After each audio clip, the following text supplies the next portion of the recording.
বিসমিল্লাহির রহমানির রহিম। বন্ধুগণ, আরেকটি নতুন এপিসোডে আপনাদেরকে স্বাগতম। আজকে যে জিনিসটি নিয়ে কথা বলবো, এক উদ্বেগ উৎকণ্ঠার মধ্যে দিয়ে আমরা সময় পার করতেছি।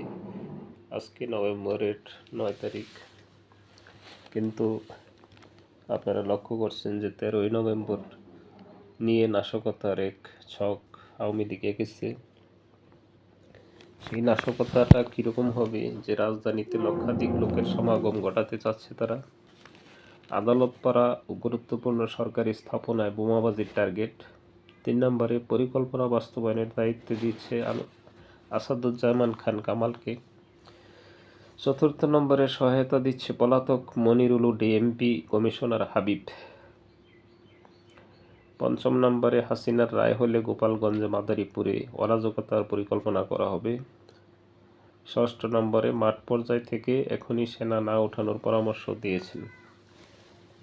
ক্ষমতাচ্যুত প্রধানমন্ত্রী শেখ হাসিনার বিরুদ্ধে আন্তর্জাতিক অপরাধ ট্রাইব্যুনালে করা গণহত্যার মামলার রায় করা হবে, তা জানা যাবে 13ই নভেম্বর।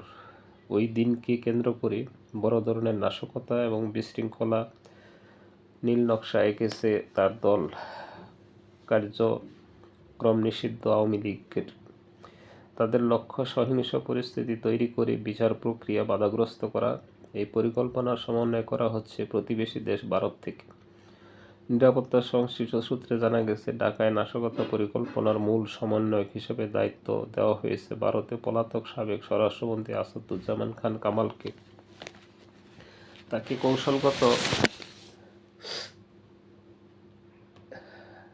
কৌশলগত সব সহযোগিতা দেওয়ার জন্য দায়িত্ব দেওয়া হয়েছে এসবির সাবেক প্রধান, ভারতে পলাতক পুলিশের অতিরিক্ত আইজি মনিরুল ইসলাম এবং ডিএমপির পলাতক কমিশনার হাবিবুর রহমানকে।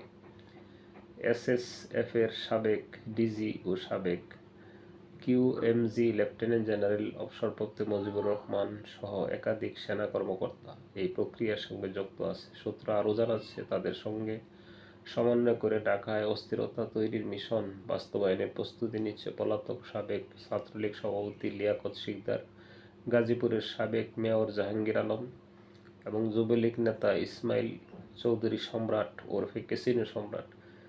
এ লক্ষ্যে তাদের দেশের প্রত্যন্ত অঞ্চল থেকে বাছাইকৃত নেতা কর্মীদেরকে ঢাকায় আনা হচ্ছে।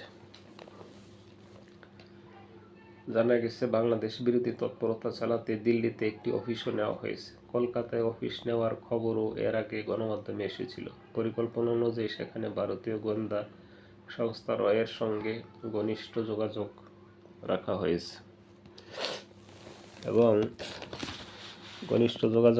হয়েছে সেভাবেই সব কিছু এদিকে এইভাবে নাশকতার শখ ছাপানো হচ্ছে সারা দেশে। এখন দেখা যাক সামনে কি হয়। গতকালও আমরা দেখছি কিছু দুষ্কৃতিকারী ধরা পড়েছে ঢাকা শহরে সেনাবাহিনীর হাতে। বিভিন্ন জায়গা থেকে জড়ো হওয়ার চেষ্টা তারা করতেছে। তো আশা করি দেশপ্রেমিক সেনাবাহিনী এবং পুলিশ বাহিনী তাদের বিগত দিনের যে কর্মতৎপরতা, তারা দেশ বিরোধী এই সভ্যতা সংস্কৃতি বিরোধী যে কর্মকাণ্ড চালিয়ে গেছে, আমাদেরকে যে খাদের কিনারে নিয়ে গেছে তাদের অপরাজনীতি, তার থেকে অন্তত সবাই বুঝতে পারছে। সেই ইয়ং জেনারেশন তো বুঝছেই, সেনাবাহিনী পুলিশ বাহিনীও আশা করি সেই জিনিসটি বুঝতে পারছে।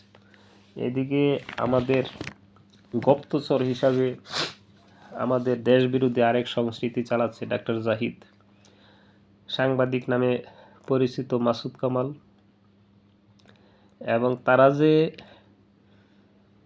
হানি ট্র্যাপ করে কোটি কোটি টাকা লোপাট করেছে সেগুলির চিত্র ইতিমধ্যে চলে আসতেছে। যে সাংবাদিক ইলিয়াস তাদের ভিডিও প্রকাশ করেছে। এই মাসুদ কামাল কোন জায়গায় কী সাংবাদিকতা করেছে তার কোনো অস্তিত্ব নাই, কিন্তু ডাক্তার জাহিদ সেই নোয়াখালী জন্ম, তার ঢাকা শহরে এসে সেই অপতৎপরতা টকশো কাঁপায়, এই বর্ণছড়া, এই লোক ইসলাম বিরোধী কথাবার্তা বলে, এবং রুবিন হারহানের সাথে তার যেই খাট কাঁপানো যেই কাহিনী, এ সমস্ত কাহিনী দিয়ে এই সমাজ চলে না। এদেরকে কঠোর হস্তে দমন করার দরকার। শরিয়ার বিচার থাকলে তো এদের কী বিচার হইতো। এই জন্যে তারা ইসলামের বিরুদ্ধে নগ্নভাবে তারা মাঠে নেমেছে।